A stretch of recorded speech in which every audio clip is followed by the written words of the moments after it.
When we are going through our valley of the shadow of darkness, no one can tell you that, don't you know, God has a purpose and a plan for your pain. Our pain has a purpose. And we can't believe it. We can't accept that. It just makes us mad. And that you don't know my pain. Well, guess what? He does. He does.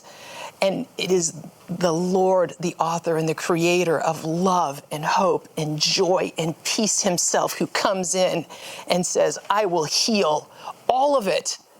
All of it. There is no pain that can happen in the human heart that the love and the hope of Jesus Christ cannot heal, but one. There is one. And that is the pain that we will not release to him. And that's just pain that kills.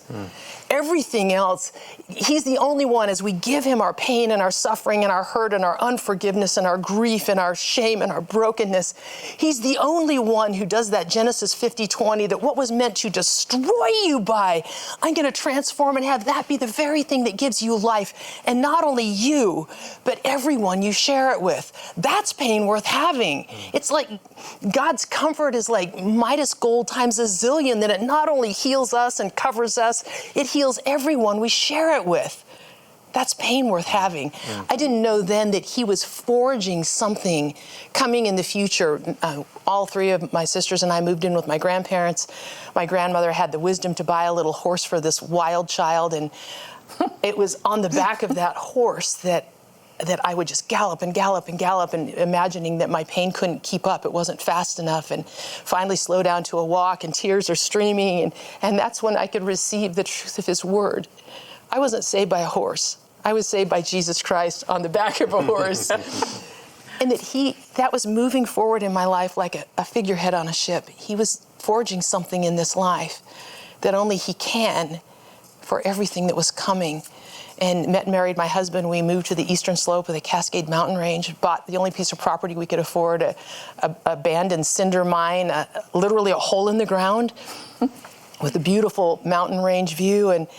And we started to redeem this property, and that broken property with this broken life filled with all the broken trees, and then the broken horses came, and God fit them all together to become the perfect place to heal the hearts of broken children. And they all started coming. And the Lord allowed me to watch a mute girl speak freely to a starving horse.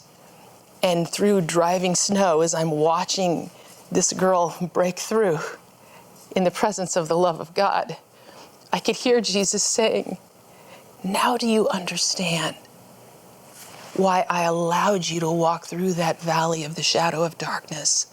I'm asking you to help others find their way through in a similar way that you did. Your pain always had a purpose for such a time as this. All of our pain does, as we give it to him.